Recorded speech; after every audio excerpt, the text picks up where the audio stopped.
digital arena, on the app, on your smartphone, on X, YouTube, and Facebook. The Sportscast.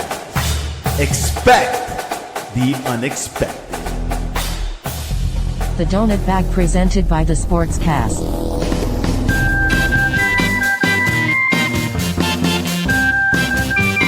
The Donut Bag, hosted by Joey Bag of Donuts. And here's your host, Joey Bag of Donuts.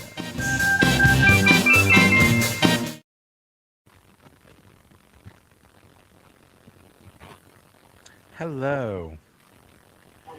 Before we start, I want to address a topic that has embroiled the Pittsburgh area over the last couple weeks.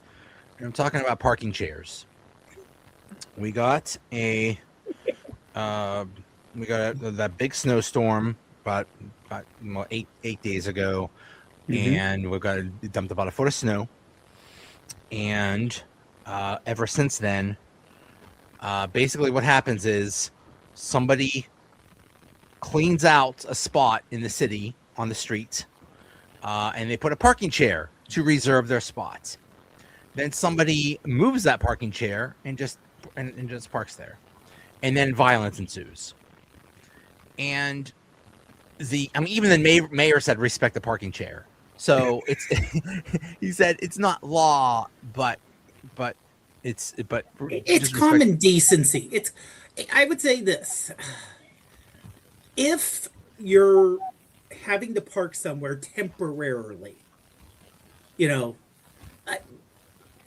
just quickly, you're going to be in and out within 15, 20 minutes and you need to park there, that's different. But if you're like, oh, I'm going to be here for the next 4 hours, common decency says, find somewhere else to park, because probably in front of someone's house.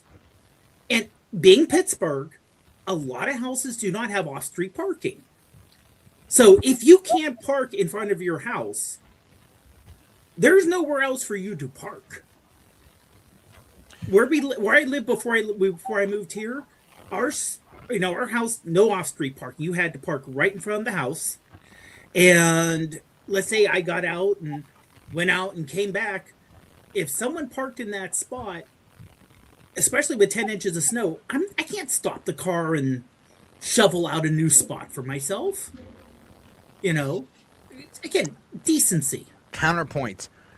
That's not your spot. No. You don't have a spot. The spot belongs to the city. So yes, it's nice that you clear the spot, but you don't have ownership of that spot. Oh, no, I understand that. Well, I will agree with you. I will also say, as a counterpoint, that when I lived in said house in the back alley, which years and years just they stopped taking care of, and it kind of got all bumpy and lumpy, there was a tree that was on official city property on a power line. I called the power company, said, hey, there's a tree, it could cause issues. They said, oh, even though it's on city property, you're responsible as the homeowner for anything within 5 feet of your property line, even if it's on city property. So it's your responsibility to take care of the tree. Oh my God. So if they're going to pull that on me, I'll pull the parking. Yeah. Most people do not agree with me and agree with you and say, hey, and so what they do is they say, okay, did you just take my spot? I'm going to take a whole bunch of snow and dump it on your car. How do you like that? Mm-hmm. Bury their cars. Yeah. Now, when even the mayor says respect the parking spot, then, you got to respect the parking. You got to respect the parking chair. You got to respect the parking chair. So I love how people have been getting creative. They put out a toilet. Somebody put out a 5-foot Jesus. Yes. With the hand straight out. Like, not here. Even had like a old peanut M&M like candy holder. It's great. You gotta love the creativity. But I grew up where we all basically had driveways and farm country. So when I moved to Pittsburgh with my wife, and we lived there for 17 years, that was a whole new concept to me. We got the chair out. I'm like, all right, what the chair? What chair? Yeah. When I live in the suburbs. When I go in the city and I see a parking chair, I'm like, but I really want to park there. But yeah, if you and usually it's not.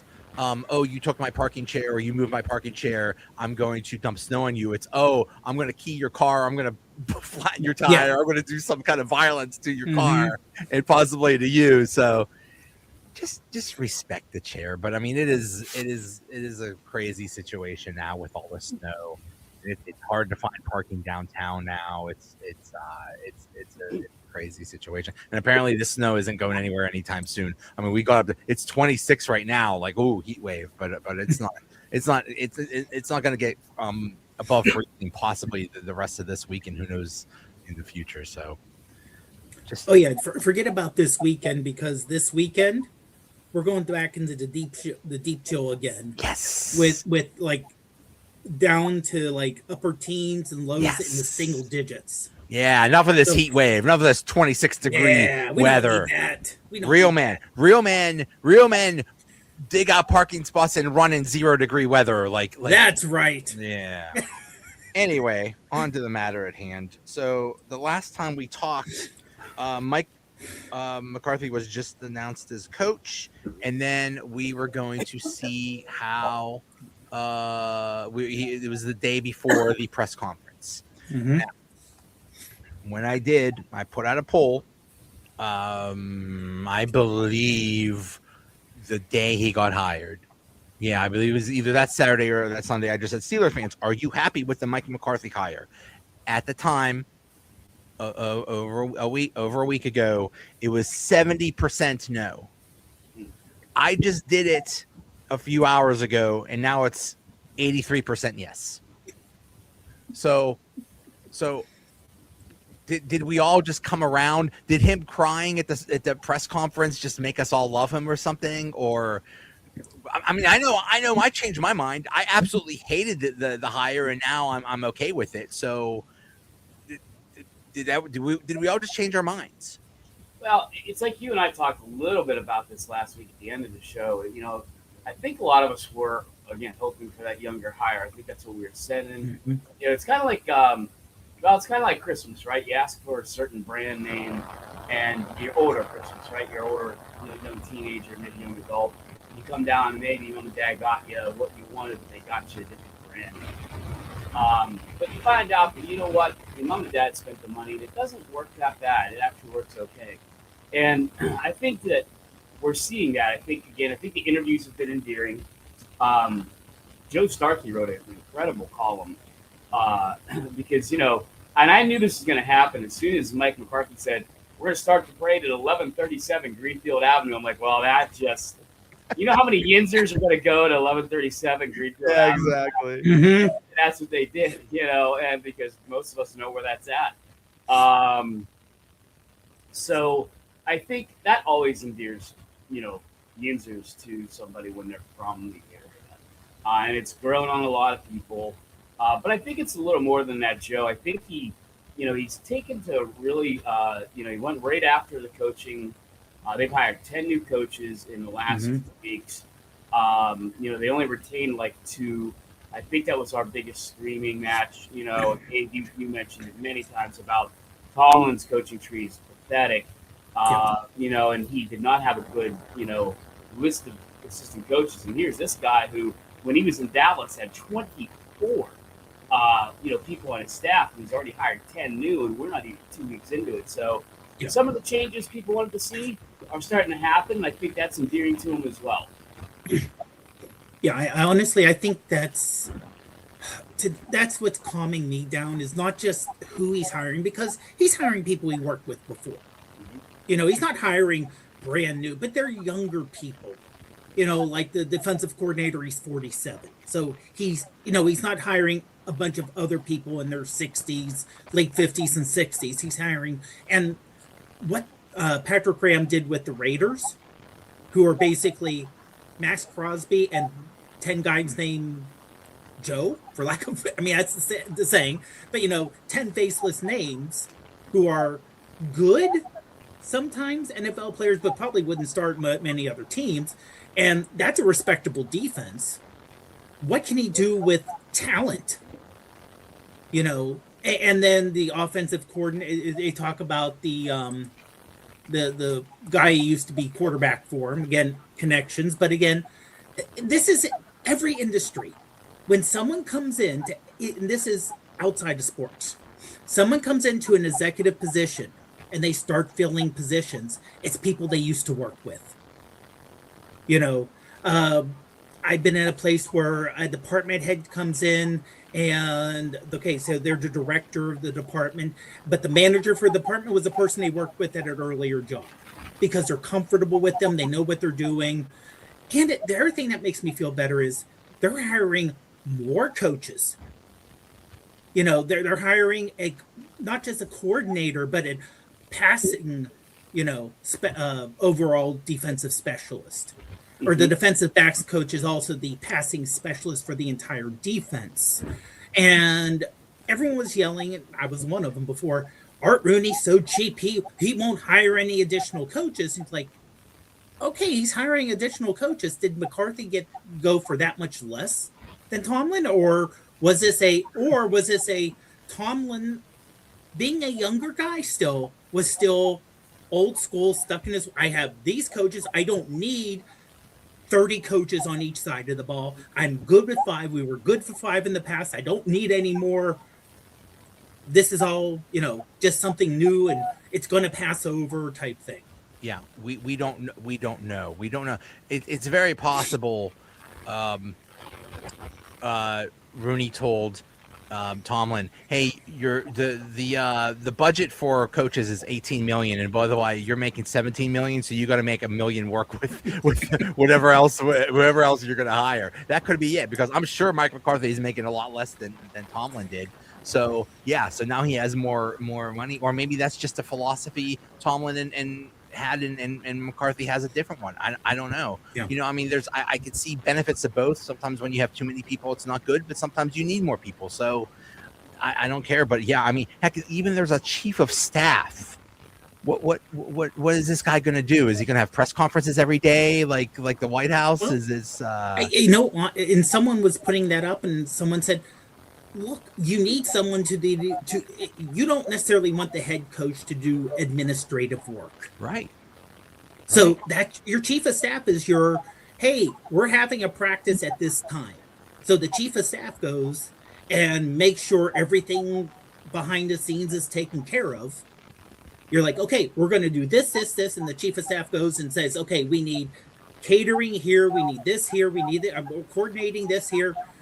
Well, the knock on that was McCarthy's suggestion, because of some stuff we touched on over the last couple of weeks. They have 12 picks coming up here in less than 90 days, and they have a pretty large spending account to go with the free agency. So they needed that guy to do that. And McCarthy said he didn't want that and suggested to do that. So that's what they brought in Steve Scarnacchia for, which is, guy can probably do that for him, and they need someone to do that. Again, with everything they have going on, and it sounds like breaking news before the show started, Joe. It sounds like Aaron Rodgers is going to give them his decision within a month. So tomorrow? No, within a month. Oh, within a month. Okay, yeah. A month. So that'll be well before the draft then. Right. So unlike last year. I think that's something. Right. Yeah, we were saying last week. You can't go until May or April. So, that's probably part of his thing, too, to press upon him. Like, hey, we need you,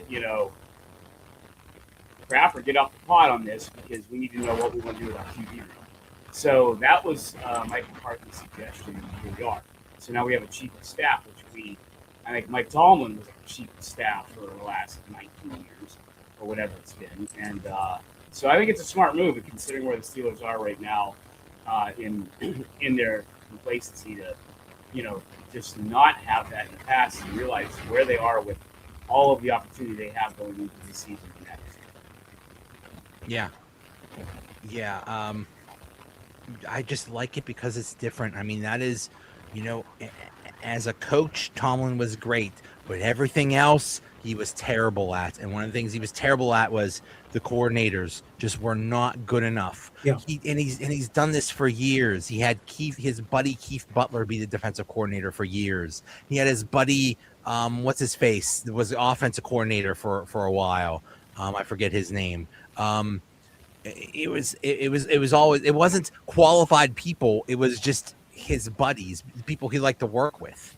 And now these are actual like qualified people doing these jobs. So, people that complain, oh, this is just the same as Tomlin. It's like, okay, maybe, but also no. It's a whole bunch of different people. So, and it looks like a whole different philosophy. So this is good. I think some of them have been very encouraging. Jahari Evans for the offensive line. I mean, I don't think he's going to get into Canton this time around, but he's probably going to end up in Canton soon enough. And, I like the mix of young versus old. Dave mentioned Patrick Graham, who's been around the block a couple times too. He's had some bad defenses in Miami, but then again, Miami's so poorly run. They're almost essentially the Pittsburgh Pirates of the, NFL. They're at least, if not, they're right up there. And he just had some terrible, players pulled away from him and given awful defenses to work with. No talent. But, so you bring in Patrick Graham, who's a respected defensive coordinator. Then you bring in a guy like Jahari Evans, who, the Saints didn't want him to go. The Steelers, got Mike McCarthy went right in there and said, hey, look, we have not had great offensive line play. We've had okay offensive line play. I have a very young offensive line still. I need someone that can identify with them. And that's what he did in getting Jahari Evans. So a good hire there in my book. I mean, for offensive line, left tackle's a big deal. But outside of left tackle, and maybe left guard, but I think we're good for left guard this year. But outside of left tackle, I think they're set for maybe a decade. Because everyone else are young kids. Right. So, I could see a offensive line coach said, okay, I can see these, everyone on the line, they're talented. You saw Sparks last year, and I can see where someone would want to come in and coach, where you see hope of improvement. Even if you don't think they can win necessarily, but as a coach, you could say, okay, I can go in here, I see the talent, and trying to be, and I can improve them from here to here, and then that raises my stock also as a coach. Well, yeah, Dave, that's a good point. The other thing it says about some of these guys is a lot of these guys are clamoring to come coach with McCarthy. So it's the other way around too, where they're saying, "Well, look, I want to play for this guy," or I'm sorry, I want to coach for this guy, because they had Chase Hazlitt in today. Another guy that the top of years though, for the Saints don't want to part with, but he's bringing him in for the passing game coordinator and tight ends coach. And that's. I love it. I love seeing these younger guys wanting to come here to, have a chance to coach under Mike McCarthy. So they have to know something, Yeah, but the other exciting thing about this is, or maybe not exciting for some, but Dave, you mentioned when there's a new person coming in, that they bring in their own people. They also have sometimes an entirely different opinion of the people that are there. Yeah. So we could be saying, oh, they love the offensive line is set. They love these tackles, blah, blah, blah. But they might come in and say, man, these guys suck. And one in particular I'm thinking about is Broderick Jones. Yeah. I can see, I think Broderick is, especially since he's on his option year. I honestly, if you look at the rest of the line, I could see them getting a guard because Salamalu is getting up in age. Yeah. So you don't run into the situation where all of a sudden you have all your offensive line retire and there's no one left, and you're pulling people out of nowhere. But I think the rest of them are pretty solid. But I think Broderick Jones, I would be very nervous if I was him. Because honestly, they didn't do him right either. When they moved him from left to right back, and they said, "Oh, we can't move you left. We have to keep, Dan Moore left because even though he's not good on the left, he's horrible on the right." and keeping you out of position still better overall. But I'm sorry, if you get someone in the first round, you think, okay, we're going to put you on the left. We'll find out something to do on the right. You are a first round draft pick. We don't want to mess you up. And going from left to right to back, and that's no. It was absolutely comical. That's like, well, we have to accommodate. Who was that schmuck that left Dan Moore. to Tennessee? Dan Moore. We have to accommodate Dan Moore. Dan Moore doesn't feel like switching sides, so we're going to destroy the development of our first round draft pick because Dan Moore isn't feeling it. Like he pulled the Hulk Hogan. I'm not feeling it, brother. Yeah, and there's questions there too. We got a glimpse of Caleb Johnson this year, obviously, that messed up on special teams, killed him. But I said, I'll never forget that, Joe, when Caleb Johnson had that flip-flop. Almost you and I were thinking the same thing. We're like, Barry Foster.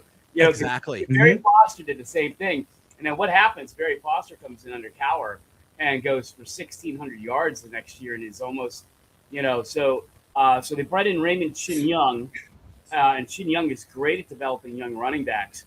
So, now you'll kind of look at that as, well, maybe Caleb Johnson's going to get a little bit of a better look, or maybe whatever we didn't see out of a guy like Caleb Johnson, we're going to see out of him. So it's those kind of things that I think, it's true Steel fans that are tuned into what these coaches offer, what the staff offers, Joe, and how it can affect current roster players like a Caleb Johnson, is got to be, getting your hopes up a little bit. It's getting right up a little bit. Yeah, there's a lot of parallels there because – yeah, Barry Foster had some monumental screw up under Chuck Noll, and then he never played again. And then as soon as he gets a different coach, he blossoms. So maybe that'll happen with Caleb Johnson. We'll see. I mean, and then also, when you go from when you're a rookie, it's a whole different. Now that he's been a year in the league, he knows a little bit better. So you hope. You hope. Yeah. Now, Joe, I do have a question for you.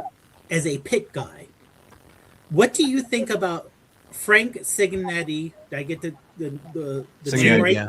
Cignetti as an offensive assistant. Wasn't that the dude that was at Pitt? Yes, he was at Pitt when McCarthy was. Yeah. Oh, okay. So he was like many years ago down. This is Junior. This is Junior. Oh, it's Junior. Oh, this is Junior. Okay. This is the guy who was at Pitt. Let's see here. Yeah, he was years ago. Wasn't he the offensive coordinator or something like that?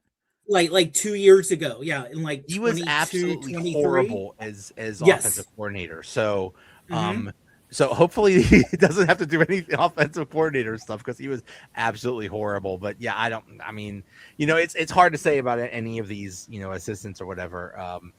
But no, when I saw he was listed, I saw a bunch of people on Reddit go crazy. Like, oh my God, I remember he was at Pitt. Why are we bringing this guy in? He was horrible. He was miserable.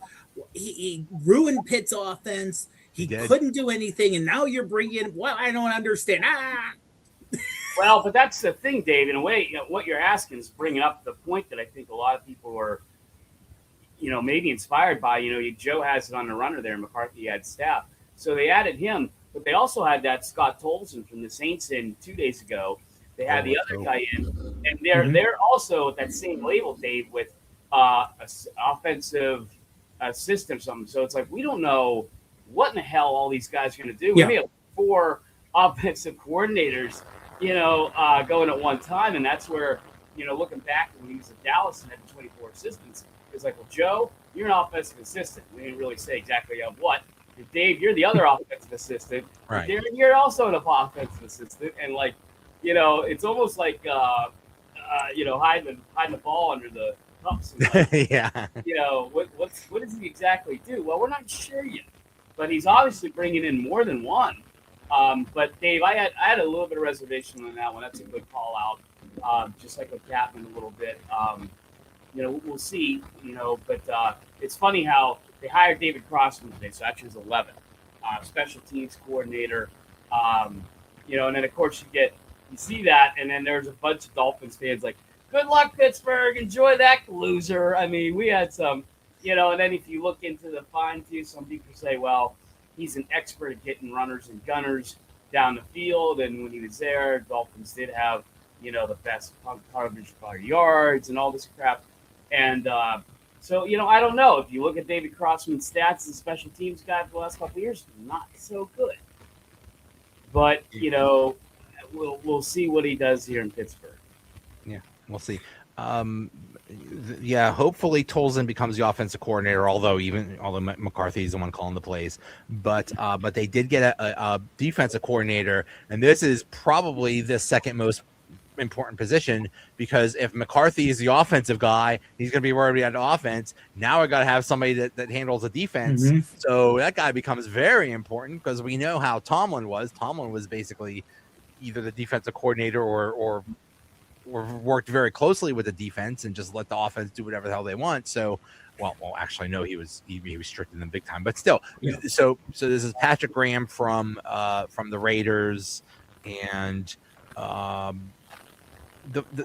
it's interesting that the Raiders are a joke and they change coaches every year, but this guy was still the defensive coordinator throughout. Like, they kept changing head coaches and he was still the defensive coordinator. So that says something. So, he's known for doing a lot with a little.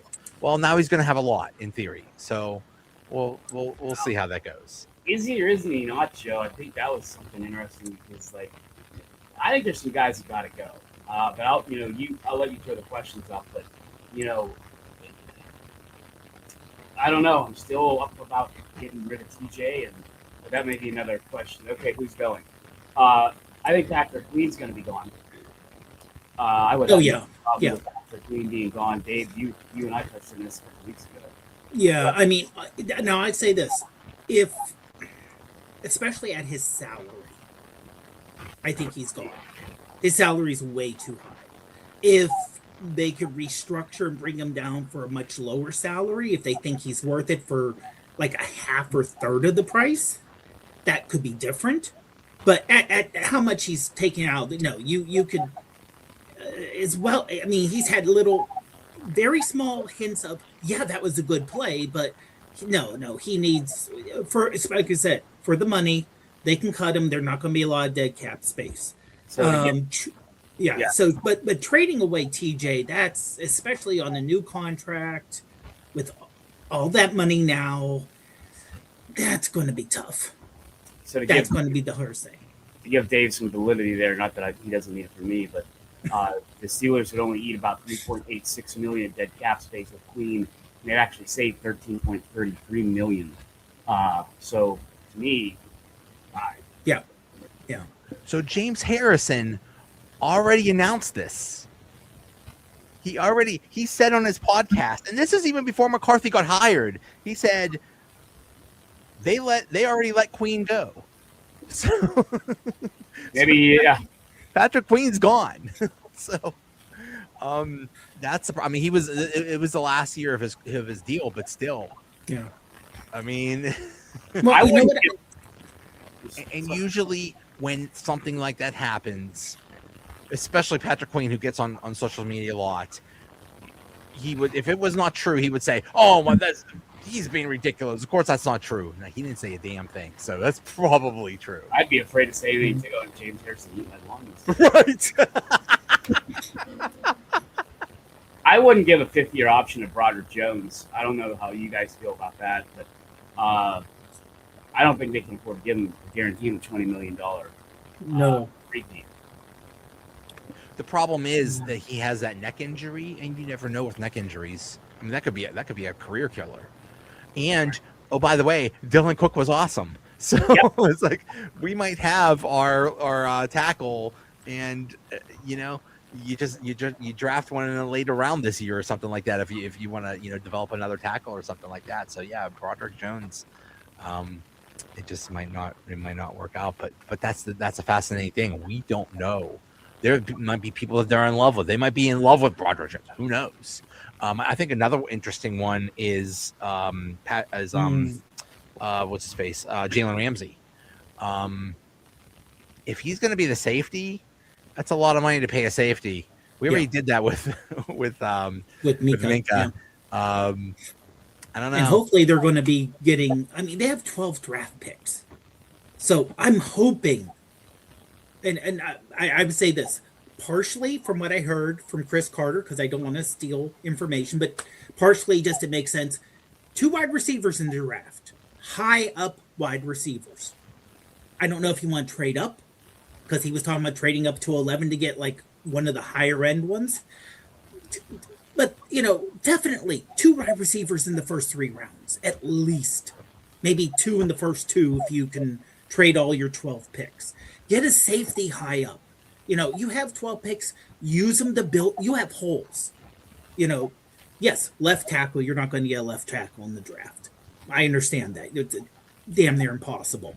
But wide receivers, linebackers, even linebacker inside linebacker in terms of depth. Get that. Get your safety. Get your defensive back. Build up around you.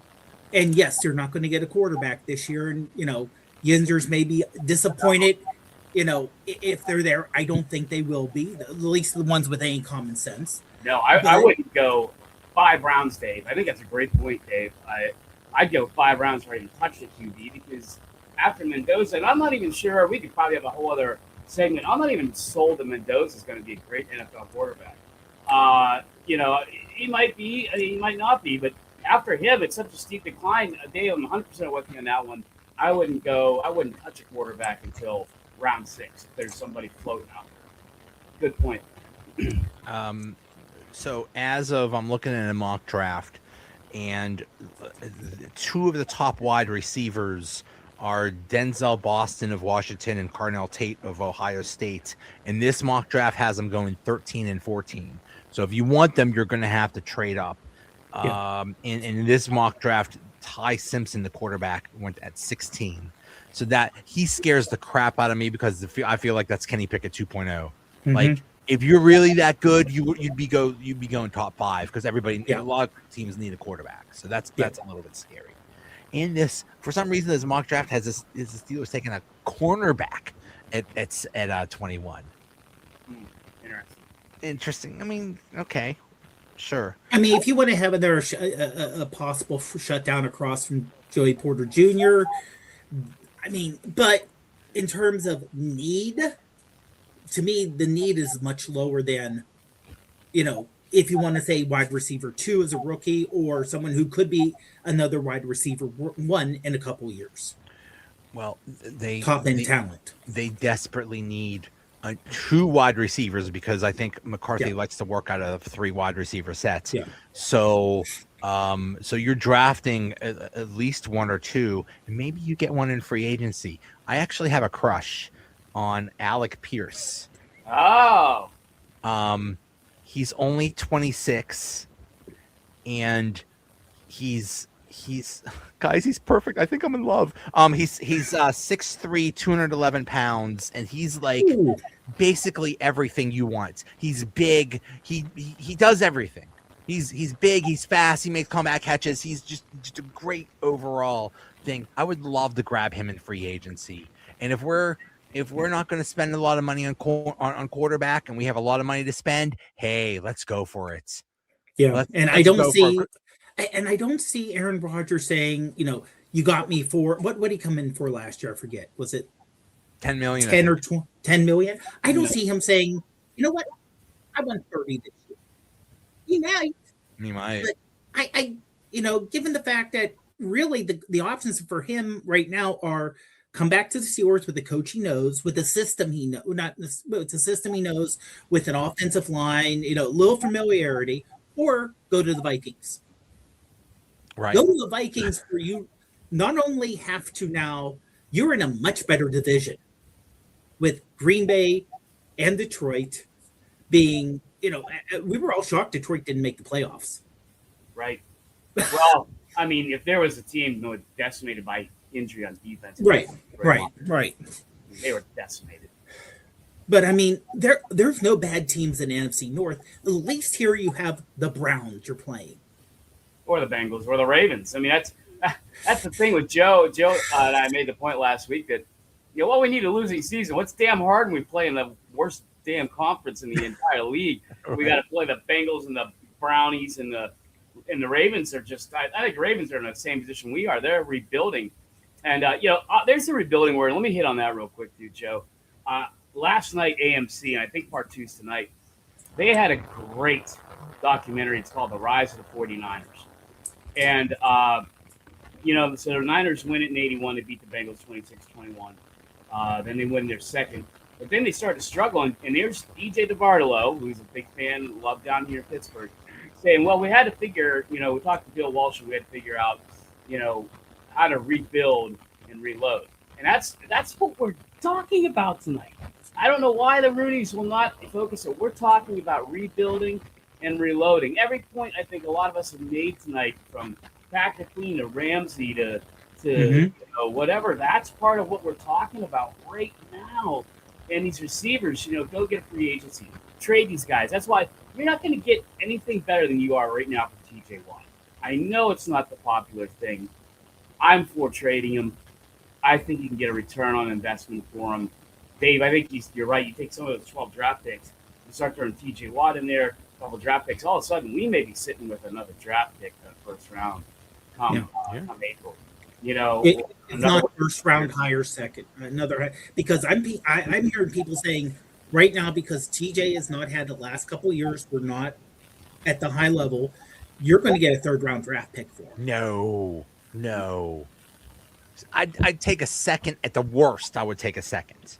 No way. You're talking about a future Hall of Famer. But also we're talking about a player who had below average for him last year, who's had injury issues, who's getting old, and depending on how much the Steelers are willing to swallow with that contract, if you're a new team, are you willing to say we're going to take this possible albatross of a contract, later on?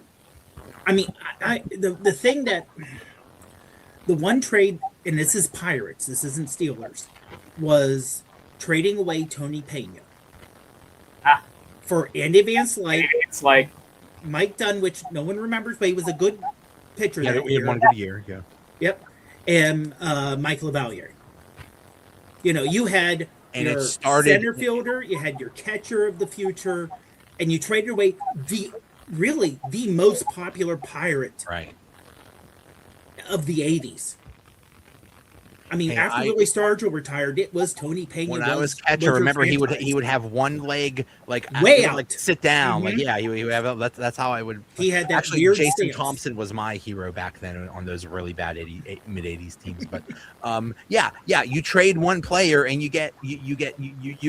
start like the whole other revival. Yeah. So, and the thing is, it's the position you have the most depth at. Highsmith is good. Herbeck is about to leave if he doesn't get a contract. And Jack Sawyer's okay too. You don't need 4 good outside linebackers. It's a position of strength. So I don't want. I want TJ Watt to go. I thought he would decline. I didn't think he'd decline this damn quick. And that's what number-wise, Dave, if I'm wrong, correct me, but I think June 1st, that's a $30 million hit with TJ Watt if they don't do something for him. Yeah, I think I'm actually pulling up over. I'm doing over the cap. Yeah, he has a $32 million guaranteed. Wow. So if his dead, Now, if you cut him post, now this is cutting. So they're going to trade. He'll have $30 million. If you trade him pre-June 1st, it's $30 million of dead money. That still saves you $12 million in cap. But if you do him post, but that's going to be really tough. It's the post June 1st thing where that's you only have $10 million of dead cap, which is great. But again, most I can see most teams saying we'll take him as part of the draft. Right. But also, I'm not saying this would be a bad deal. If you could get him and you get, like I said, you go him and a couple or third rounds, and you get either very early in the second round or late in the first round type thing. depending on who's available to trade with. But could you imagine that announcement in person on day 2 of the draft? The Steelers have in traded Pittsburgh. away. Yes, that's what I'm saying. The Steelers have traded away this and TJ Watt. Right. Oh, It would be even if that's they a don't bad PR if they hit just right say there. they traded to the Steelers and the Steelers are on the clock, someone's going to look on their phone like, they traded away. What?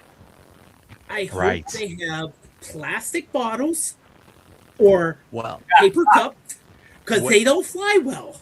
What they'll do is they'll leak something before that happens to make TJ Watt look bad. Like they'll say something like TJ Watt took somebody's parking spot when there was all that snow or something like that.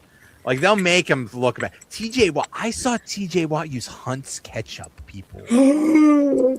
I saw TJ Watt at Permani's and he doesn't get a sandwich with coleslaw on the fry. He puts the fries on the side.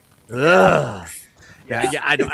You're right. That would. I mean, that's a thing. That's it's in Pittsburgh. This was supposed to be the big grand moment where we get our quarterback of the future, and that's probably not going to happen. So no. You just can't. You can't say that. So what would happen is it wouldn't be a draft day thing. It would be like the day before the draft or the week before the draft or something like that. It would not be. Yeah, they're not announcing that in Pittsburgh because that would just be a really bad PR hit. Joe, and you want to see people set their hair on fire.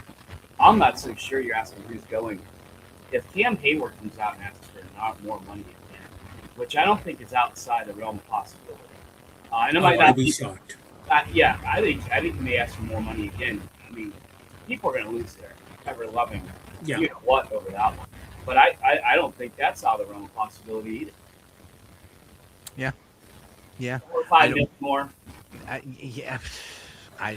don't know. As long as it's not bitter, as long as it's not just like I'm still not happy with the crap he pulled. Like, hey buddy, you negotiated a bad contract. Go yell at your agent. Don't yell at us. And then don't scream and cry every 5 minutes about your contract. And then get mad when the fans get mad at you. Like that was talking about PR hits. My goodness, not only that, it's even though he could come back and say, "Look, I'm not looking for more money in the contract. I'm looking for it to, more performance based, so I can have higher if I perform." That's great. You can say that, but you're still making tens of millions of dollars, and to say in this economy, where the average person is saying, hey, I remember when I could buy groceries and get out the door 3 years ago or even a year ago, and now I'm paying 30% more in groceries. My salary has not moved. Exactly.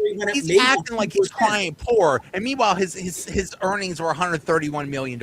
Like, dude, we can't relate to that, bro. Give me $131 million and say you won't see me crying. But so I mean, a guy, if he raises that and takes that ship up again, you can elaborate on the who's going crawler too, Joe, because that would upset a lot of Yinzers, even though he played well. Yeah. He stayed very healthy this year. Oh, yeah. There's kind of like Dave's example earlier about or Joe's example about the linebackers earlier. There's a lot of, I feel really strong about our defensive line. Yeah. Black and use another draft pick. Use another one of those late draft picks and add depth there. And because Wyatt Black was like a 4th or 5th round pick. So so you got some tools there, and it's just that I look at that too, and I look at age. I'm sorry, but he stayed healthy this year. Could be a guy that could easily end up on the reserve list early again next year. I don't know. But I'm just wondering if I'm Cam Hayward. Every year right now, he has to be thinking, do I want to go through this again? Do I want to go through all the training and all the hell for another season? Or do I just, at this point in his career, he's thinking that. Now, he was best friends with Tomlin. Now he's thinking, do I really want to start over with a new coach? He could look at it as, oh, it's a new opportunity, cool. Or he could say, yeah, man, I'm done with this stuff. I don't know. Yeah. I don't know. We'll see. Maybe he knows where Mike Tomlin is. we talked about this offline, but what is it is weird that Tomlin has just disappeared. Like he was the big one of the biggest parts of this team for almost 20 years, and all he puts out is a little statement that he probably got the wording on Chat GPT or something like that, and he just put out a little statement and that's it. Like I would say I wouldn't go that far, but honestly, I think Tomlin pulled a Chuck Noll. Mm-hmm. You know, he got on with his life's work. His life's work now is his family. How many times have we seen, I'm leaving to be with my family, and then 3 days later, they get hired someone else, right? Where have we seen, where's the only public pictures of Tomlin? What is at his daughter's thing, yeah. Yeah. So literally, I think it's a matter of, here's someone who, like you said, been coaching for 20 years. And this is professional athletes and other people, like he missed birthdays, he missed graduations, he missed, seeing them play sports when they were little, seeing them grow up. And at this point, they're young adults. They're not, they're in their 20s. They're not like 30, 40-year-olds. And he's like, I want to have my family. Because it sounds like, he's not someone, he loves everything you see. You don't hear anything bad about him and his family. And he's like, you know what? I've done this for 20 years. I have generational wealth. He's going to be in the Hall of Fame. Whether you 100% agree with it, Bill Belichick's on the Hall of Fame. What are you talking about? Boy. You know what? Before we get in that can of worms. But, I could see, like, if we were in that situation, I know you're a head football coach in NFL, you think different from average person. But if you're in your late 40s and you're set for life financially, your kids are set for life financially, you don't have to worry about all the little stuff that we have to worry about. You can enjoy your family. You don't have to worry about, you're going to hear people bad mouthing you, but that's temporary. You have the Super Bowl, you have, the relax and enjoy life. Now, in 3 or 4 years, he may be like, okay, I'm bored. Let me do something. But Tomlin, Cowher, everyone was expecting Cowher. Oh, he's going to take a year off. He's going to coach the Browns. He's going to coach Carolina. He's doing a TV job. Yeah, I think I said to Joe today, I think Mr. Rooney probably said to him, hey, do you want a presser to, retire, answer some questions? I think he said no immediately. And I think it'll be with Mike. It's always been a little bit odder. I think he's a hybrid of Chuck Noll and Mike Tomlin or Bill Cowher. I don't think he's going to coach again. I'll tell you that. I don't think he's done. But he is pragmatic enough to want to talk a little bit. And I think we might just get out of the blue like a Jerry Dulac, a Mark Cabali, a Bob Pompiani interview sometime like July 29th, or something crazy like that, or Pat McAfee or whatever. But I think there might be just a sit down in a room. Hey, here we go. And he's going to do it in his way in his time. Yeah. And I think that's what you're going to get. And I'm not saying that we deserve more or he should be there getting grilled. But it was a little surprising, just a little. But overall, I'm not shocked. And I think that's what you're going to get. You're going to get some random thing one morning. You're going to open up Twitter or X and be like, holy crap, he's talking to Dulac, at the David L. Lawrence Convention Center. One of the insiders said, he told me back last summer, this is my last year. And that kind of might be true because like he quit the day after, the morning after the playoff game. Like immediately he's like, I quit. Yeah. Like, Rondé Barber also said that. Rondé Barber said that him and Tomlin were tight. He coached Barber, and he said he knew. Yeah. So. Well, it's something that Noel said, and I 100% agree with. If you're thinking about retirement, you're retired. Right. Yeah. Right. If You know, if you're if not you- 100% into it, Yeah. just quit. Yeah. And that's any job. I mean, Right. I know someone who retired from my job, and she was there for 41 years.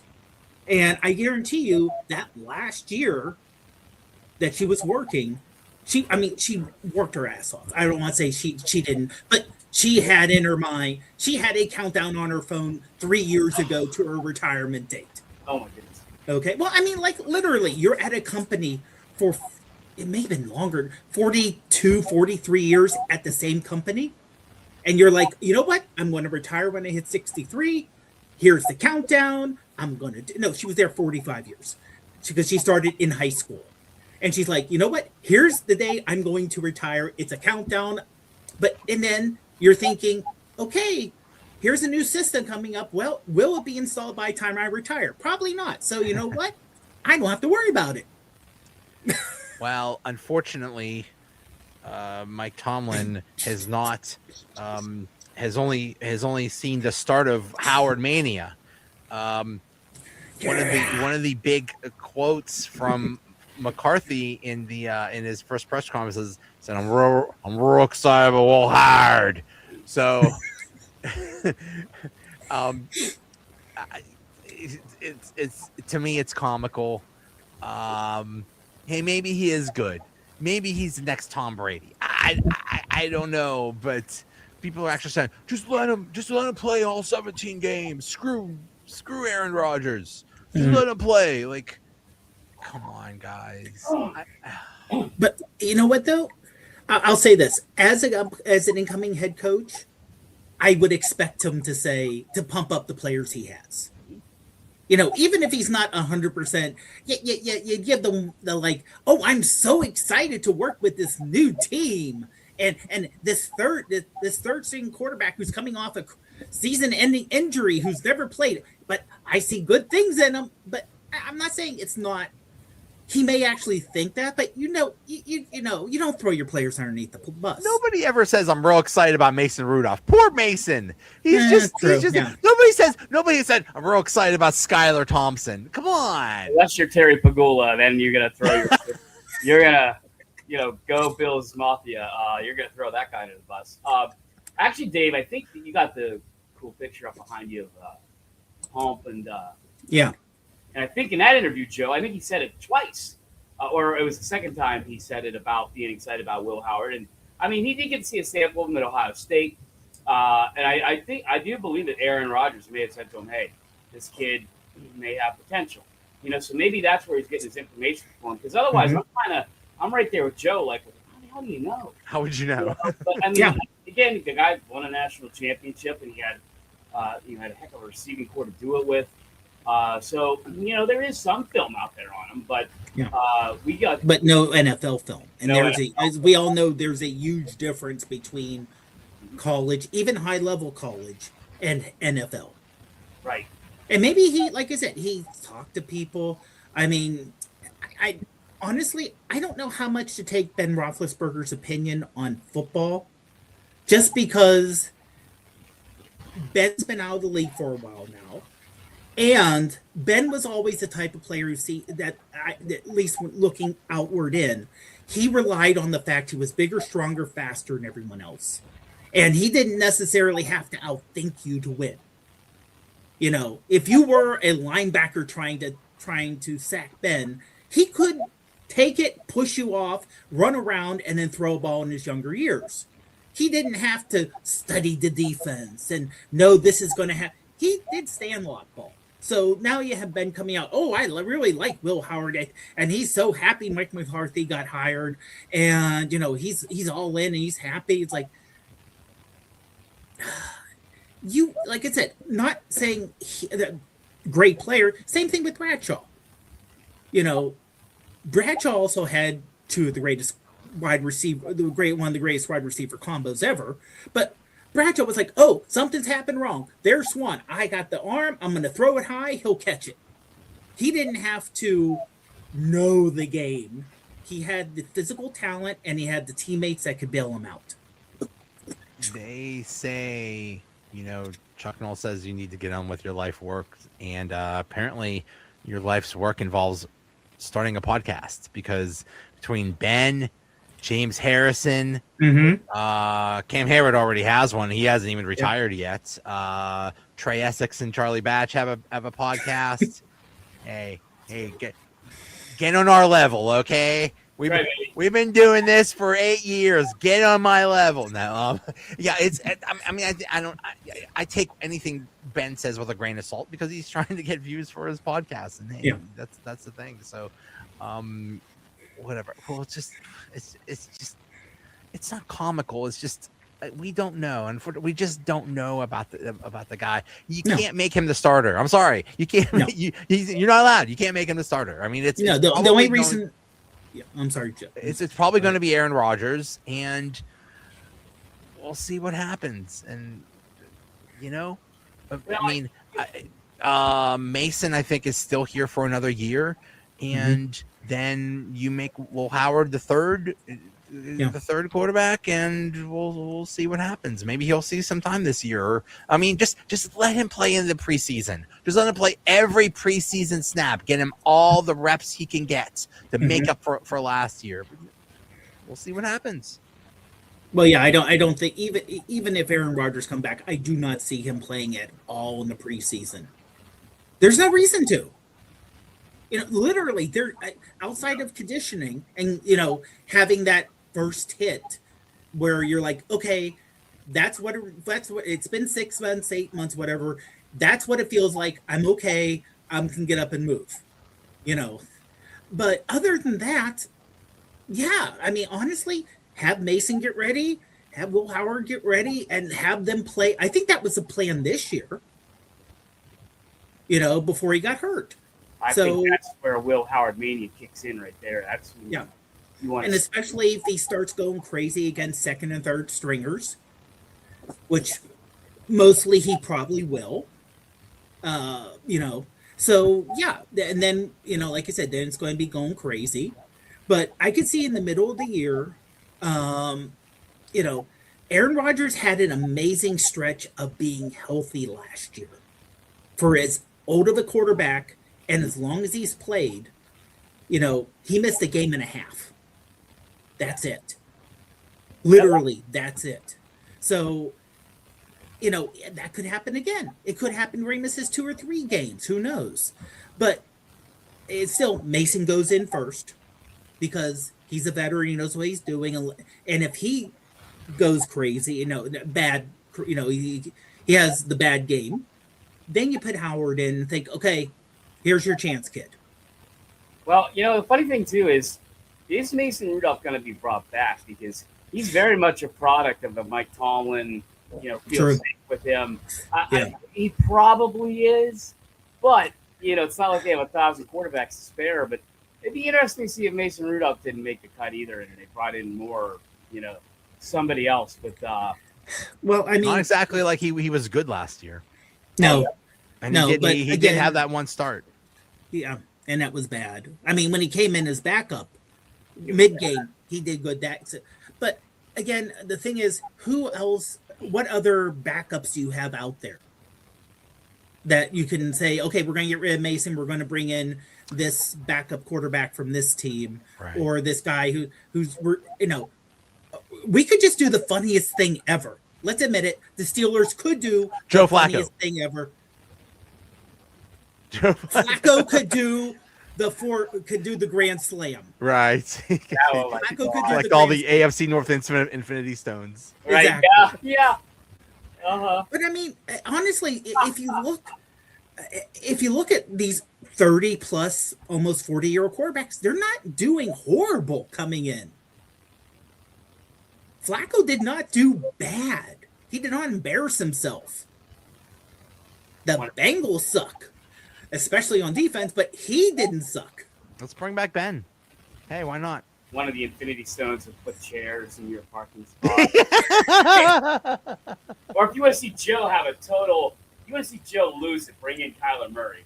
Oh, man. Please, God. Anybody but Kyler Murray. Stand back. I mean, the one thing you're hearing is Malik Willis.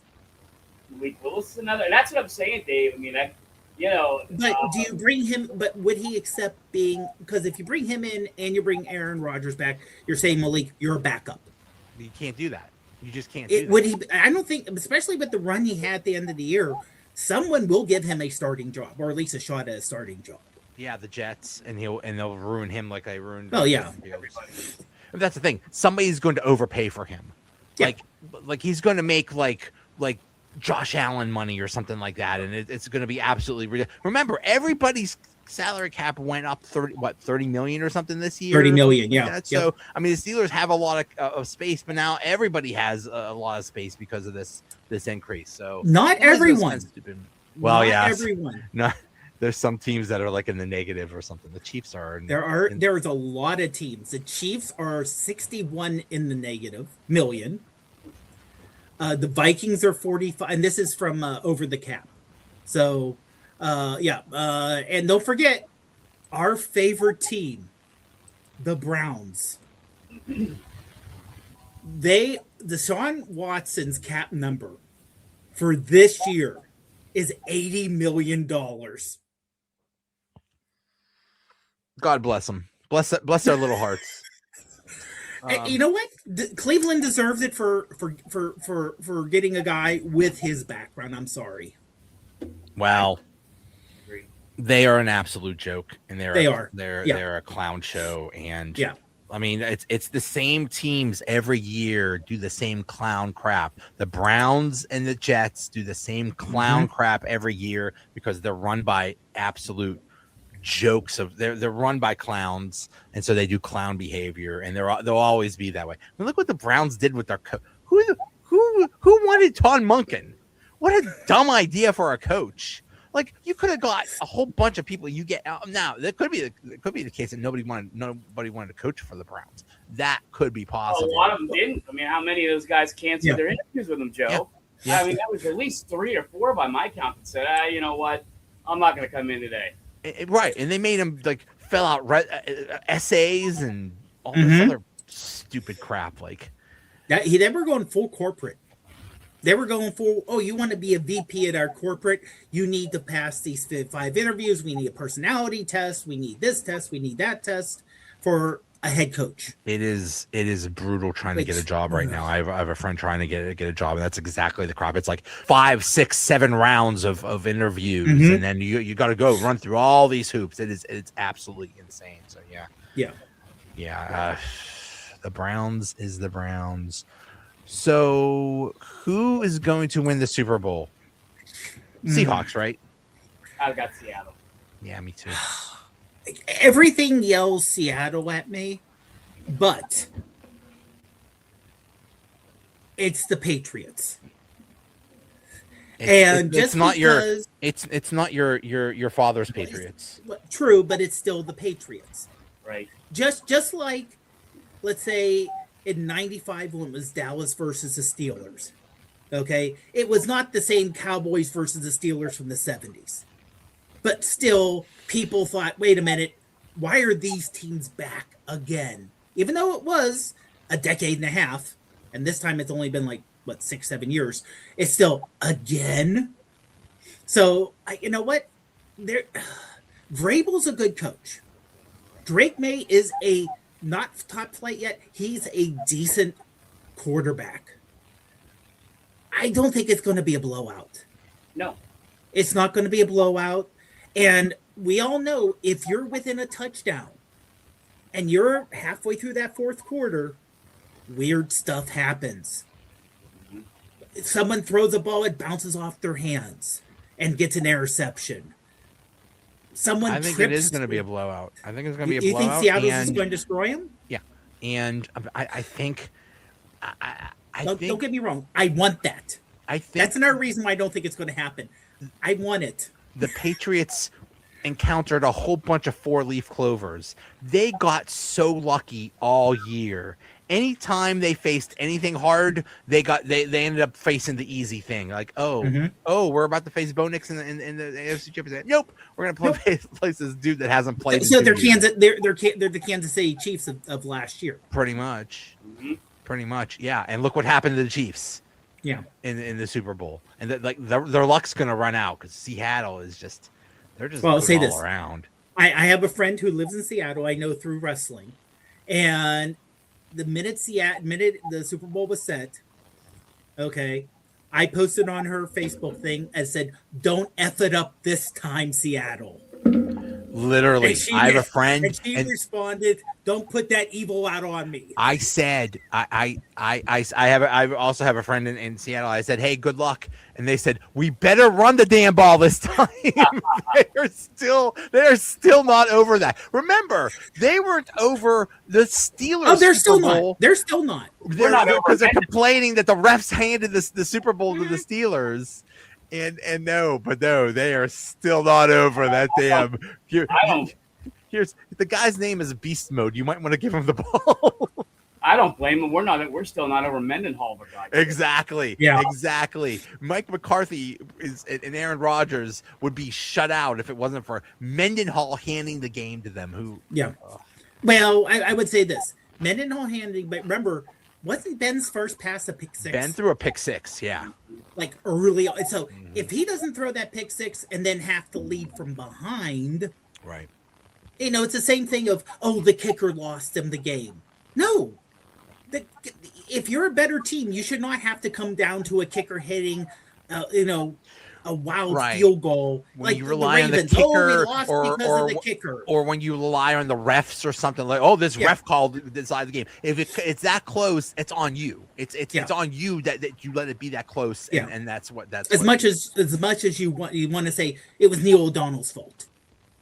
Oh, he threw the game. It was the Mafia in Buffalo. It was Bill's Mafia before there was a Bill's Mafia. That's the rumor I heard. It was a Mafia in Buffalo, and they got to him. As long as not to open up a can of worms, as long as it's better than this past weekend's Royal Rumble, I'll be happy.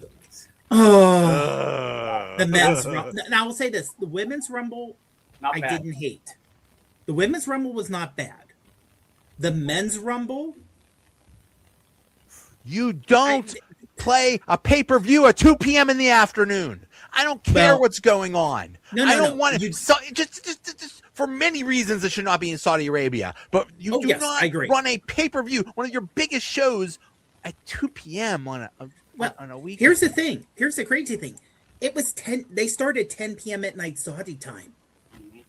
It went till like 2 in the morning. It was 10 p.m. to 2 in the morning Saudi time. So they were actually there our 2 p.m. is actually to accommodate 10 us. Yeah. Because if they started it at a normal time, either it's 7 or 8, we would have a noon or 11 a.m. start to a pay-per-view. And that would have been an 8 a.m. start on the West Coast. Oh yeah. Which honestly, like I said, my friend Tina out in Seattle, she just has a brunch. When it's an early one, like they're in London. She just has a brunch for whatever pay-per-view. I'm a fan of an English soccer team, Leeds United, and they play. There's a 5-hour difference between here and England, and sometimes they'll play like at noon their time, which is 5 a.m. our time. But there's a lot of West Coast fans. That's 4 a.m. on the West Coast that they have to watch a soccer game. What did Goodell say today, guys? I think there's going to be 9 international games this year, including one in France. Yeah, I could see that. I could see them going to one international game a week. Every year we have every week, and a year or two, 18 games. I Definitely. I don't see that at all. A couple of reasons. I'll just be a redneck and say, it should stay here. But if you're a Steelers season ticket holder, and you lose a home game like you did this year to Ireland or whatever, that's going to piss me off a little bit, especially because it's coming, and it's hard to believe it's coming. I guess we're all aging out. But, eventually we're going to be getting a new stadium too. And if they make the taxpayers pay that, and you're going to lose that, I'm going to lose an international game. Here's the fun part. You know damn well the Steelers are going to be one of the games. Do you remember when they made Heinz Field and all those people from Three River Stadium had to pay a PSL, a seat license, which was thousands of dollars just for your seats. Yep. Just for the and then they would do that again for a new stadium. Oh yeah, it's crazy. Oh, they'll do that again in a heart. But yeah, I just that to me, I'm not trying to be political at all. I really am not. I don't even I hate politics. I just sit there as a season ticket holder, or even though I had some friends who went to Ireland, they said it was the greatest time. And I guess they permanently put a Steelers store there, right where they had the game, and it was like a 6-hour wait line to get into it. But it just, then you look as a taxpayer, and you're like, holy crap. Yeah. But I think Dave's right. I mean, I think you're going to see that where's our international game at this year? Almost like where everyone's going to have one. It's all fun and games until whoever Will Howard blows out a knee in Paris. Right. Then let's see how popular those games are. All fun and games until someone gets a blood clot in their leg because they were on a plane for 12 hours. There you go. Yeah, playing in the Tokyo Bowl. Right. Yeah. Right. I mean, why not? But Seriously. But that's going to happen. Okay, yes, I'm sure the soccer pitches in Europe are beautiful. They're better. The soccer pitches are better than Heinz Field. Yeah, but it's a little bit different. But when they played in Brazil, either earlier this year or last season, Jordan Love almost blew out his knee. That almost ruined the Packers right there. Yeah. It's horrible. I prefer our players to blow out their knees on home turf. Yeah. Yeah, USA. Right. Just like Aaron Rodgers did 2 years ago. That's right. Right. I mean, right on the body of Jimmy Hoffa. MetLife Stadium is kind of a third world country. I mean, it's not. It's sort of America, but but it is. It's gonna. They're all gonna play an international game. Oh yeah. It's gonna be all over the place. It's gonna be okay, fine. But I remember there was they were gonna play in, I believe, Mexico City once, and then they had to cancel. It was a preseason game, and they had to cancel it because for some reason.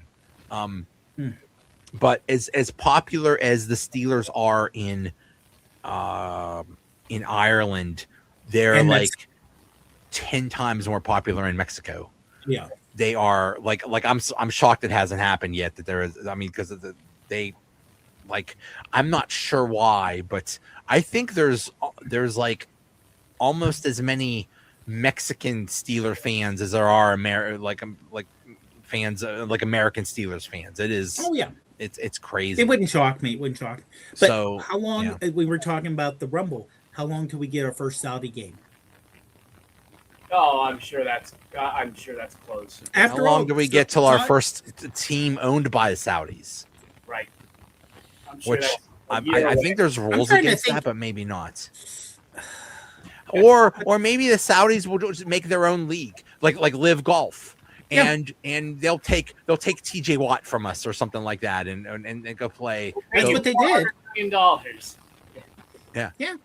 I mean, after all, like Saudis were paying. I forget what was it. They're paying $1 billion a year to WWE for 2 events.